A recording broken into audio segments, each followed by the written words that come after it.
Welcome to the Westminster Effects Doxology Podcast, where we exist for the glory of God and the tone of his people. I'm Cody Fields, president of Westminster Effects. I'm slurring my words. I didn't even have a beer yet. Go buy stuff for your guitar at westminstereffects.com. Join the discussion at the Westminster Effects Doxology Podcast Lounge on Facebook. We're here at the Fight, Laugh, Feast Conference, and I am joined by one Mark Dewey, host of In The Bullpen on the Fight, Laugh, Feast Network. For those who don't know you, Mark, maybe introduce yourself and tell them anything else that they need to know. Okay. Well, I'm Mark Dewey. I host In The Bullpen. The reason, or a big reason I host In The Bullpen is because in my background, I played baseball, coached baseball. Yep. And so the podcast is a baseball podcast from a biblical perspective. Yep. I've been married for 33 years, blessed with 14 children, 18 grandchildren, with 2, Lord willing, coming in the early part of 2025. Oh, let's go. That's fantastic. So that brings it up to, you said 18 grandchildren? 18 right now outside of them. So Lord willing, will be 20 in about 5-6 months. That's awesome. Yeah. Blessed are the Presbyterians, for they shall outpopulate everyone. Oh, my goodness. So you had, you were a big league reliever. You played for, remind me, the Pirates, Mets, and Giants? Is that correct? You got it. And so I probably watched you play in the 90s growing up and didn't even realize it, being a lifelong Braves fan and whatnot. Yeah, I'm sure you did. And particularly the Giants and the Braves were in the same division for a while in the NL West. Yeah, so when I was with the Giants the first time in 1990, which is back in the bad old days for the Braves fans. Yep. They were in the same division. When I came back in 1995 and 96, that's when the Giants were now in the West and the Braves were in the East. Right. So, all right, so In The Bullpen, I know we're jumping around a little bit. In The Bullpen, baseball from a biblical perspective, who would have thought? Right. How does that work out? Yeah, so, I cover the stories that, in some cases, most people see. It's a once-a-week podcast. Yep. I don't have anything on ESPN or MLB Network. I'm not going to give you any breaking information that you're going to. So basically, I look at what's going on. Sometimes it's stuff that may go under the radar if somebody's not really following the game. And then I always try to have some theme or some thread running through it so that we're looking at the game from a biblical perspective. Right. Whether that's just gratefulness to God that we have the game, or whether that's the direction the game is going, or something that happened in a particular game. So it varies, but it's always trying to basically view the game through the lens of Scripture. Right. So it's kind of this Moscow mood thing of all of Christ for all of life. Sure. Which includes baseball. Yes. It includes, if they ever get a football podcast, it would be the same kind of shtick, right? Exactly. So did you ever, I don't remember if I asked you this the last time we recorded. There's another episode with us from a couple years ago. Did you ever run into any hostility with your faith in your playing and coaching days? Not from the people, the people in uniform. So other players, no hostility. Yeah. At all. I mean, I suppose maybe behind my back somebody might have, but never some hostility from fans. But that was primarily one season because of an event, and so then the fans kind of got bent out of shape at a few places. But as a rule, no. Even the media. I mean, part of the reason that things unfolded back in 1996 the way they did is because there's a major article in the San Francisco Chronicle, maybe, and a major interview I did on KMBR, which is a huge radio station on the West Coast. And so everybody understood where I was coming from because it was, but the media never tried to pick a fight with me. The media never tried to, get me to say something that would cause a controversy. So from that standpoint, no, back in the 90s when I was playing, that wasn't an issue. Right. So, which is interesting because in the culture now, that's all over the news. As soon as somebody says anything remotely Christian, he's the worst thing ever. But anyway, so sorry, I am bouncing all around, and you're my guinea pig for this entire format. That's all right. State of the game today. That look says a lot. Yeah. What if you were to replace Rob Manfred? Nobody wants that to happen, so I don't know why you're asking that question. Nobody wants Manfred out, right? If there was one thing that you could start and say, I'm going to start to fix the game in this way with commissioner's powers, where would you go? Wow. Well, if I had commissioner's powers, a lot of the rules I would eliminate, the rule changes, the pitch clock. I knew it was going to have a positive outcome or effect, and I like that, but you can accomplish that. They did for 100 plus years without a pitch clock. I would say if I was, the number one thing I would do is I would completely end any form of gambling endorsement, advertising. That would be the first thing. Yes. And why would you do that? Well, because I believe that gambling I said something on one of my recent podcasts. A former big leaguer, Jeff Fry, we're in Texas, and he played for the Rangers. Really, for about 5 days on X, was really taking the whole MLB and gambling to task. Yeah. And he started getting some kickback from former major league players, and then some other guys. Well, alcohol and drugs is far worse. And I said on my podcast, yes, first of all, it may be true, but that doesn't mean that because two things are worse, you're not going to concern yourself with the third. Right. But I said the second thing is alcohol is something that God has given that we can enjoy to his glory. Yeah. Now, when we abuse it, it becomes devastating, destructing, and causes death. Right. But we can actually do it for the glory of God. Right. You can't, from my perspective, you can't gamble to the glory of God. Right. But even if you don't have that view, so you're a non-Christian or you're a Christian that has a different view than I do on gambling, it's going to destroy the game. Yep.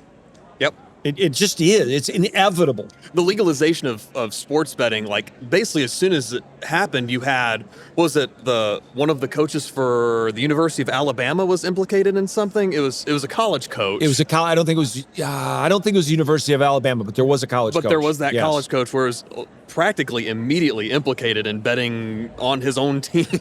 Yep. And it's kind of the Pete Rose effect almost, where it's like, well, you're gone right now. Yes. And forever. And after the Ohtani situation, two guys, I think both had played in the big leagues. One might have been in the big leagues at the time, and one might have been in the minor leagues at the time. Got suspended. Right. And you know that we're only seeing who's getting caught right now. Right. Want to start reading the Puritans but don't know where to begin? Puritan Treasures for Today from Reformation Heritage Books makes the riches of these godly writers of old accessible for the modern reader.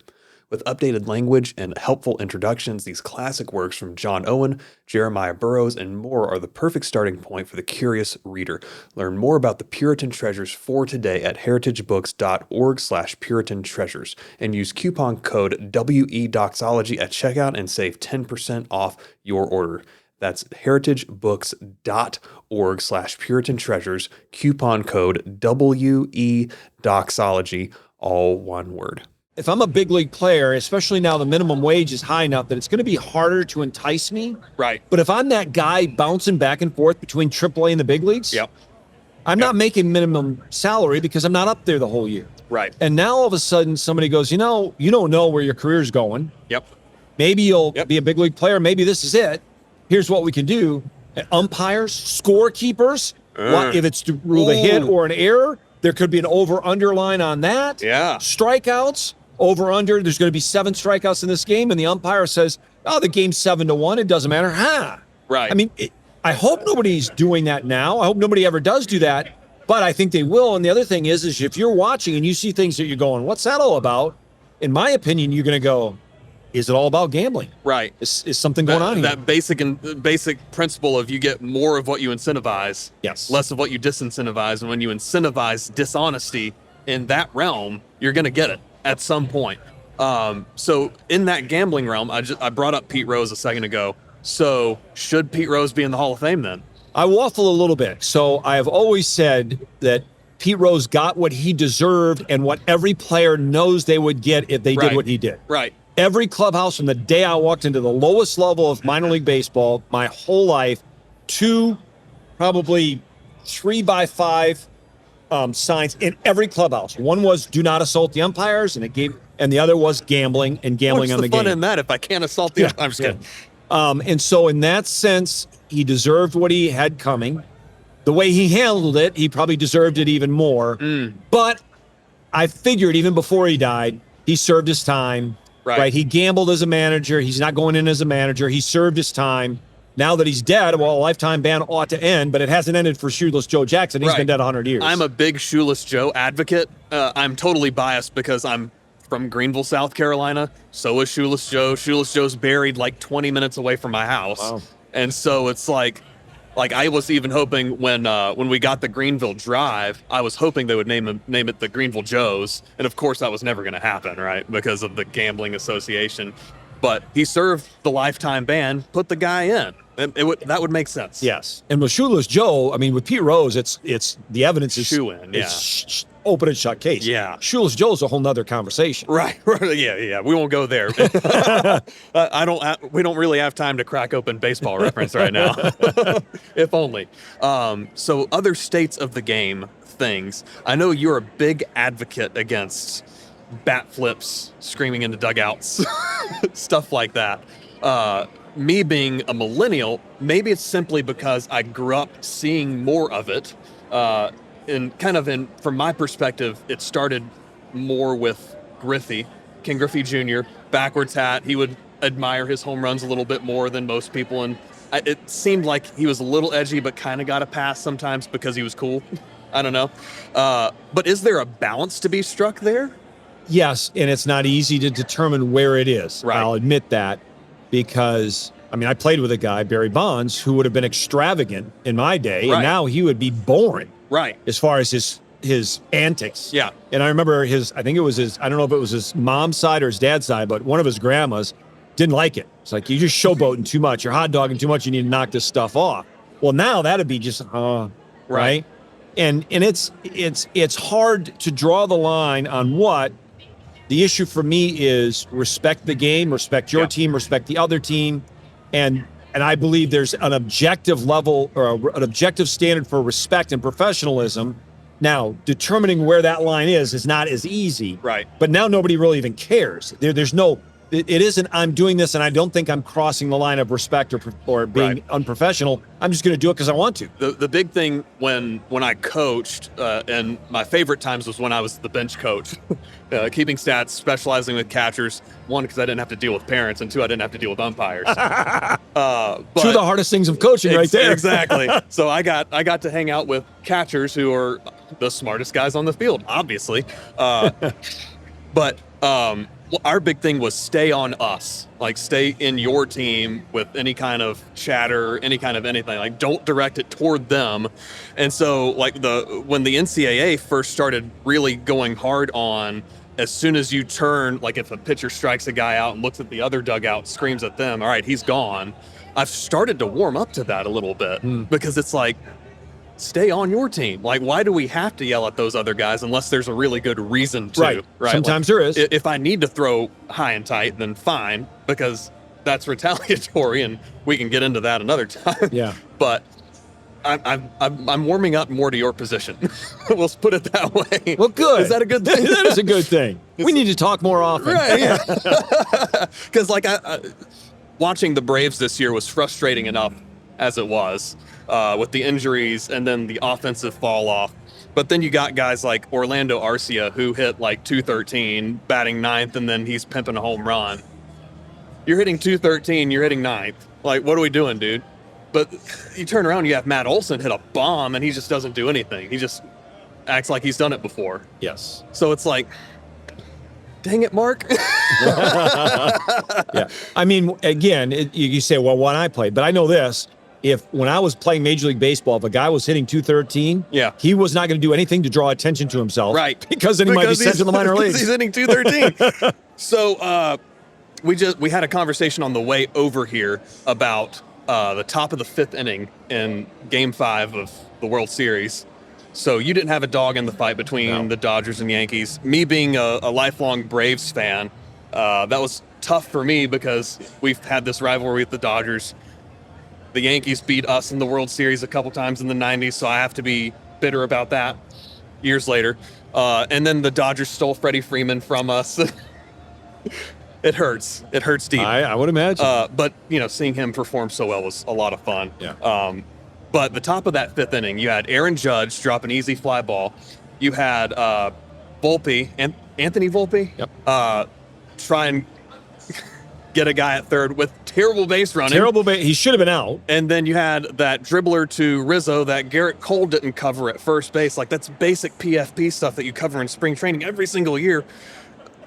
Does the game have an issue with fundamentals right now? I do. I think so, yes. as a pitcher, you get it drilled in your head. And I think Garrett Cole just locked up, just went brain, I don't think he would do it if you had 100 more chances. I don't think it'd happen again. But you get certain things drilled into your head, and you get them drilled into your head, especially in spring training, because when you go to spring training, every day through spring training, you're doing PFPs. Right. And you're doing, get over. And your reaction is anything hit to my left, anything hit, I don't care if it's in the air or on the ground, you go first, 2 hard steps to first. Yeah. If the ball goes out of the ballpark, that's okay. Right. And then if you go 2 hard steps to first and you see it's a routine ground ball, it's your single or whatever, you stop. Yeah. Right. But if you don't take those 2 steps hard at first, a good base runner, a fast base runner is going to beat you there. I remember as far back as, we've got to wrap this up, I guess.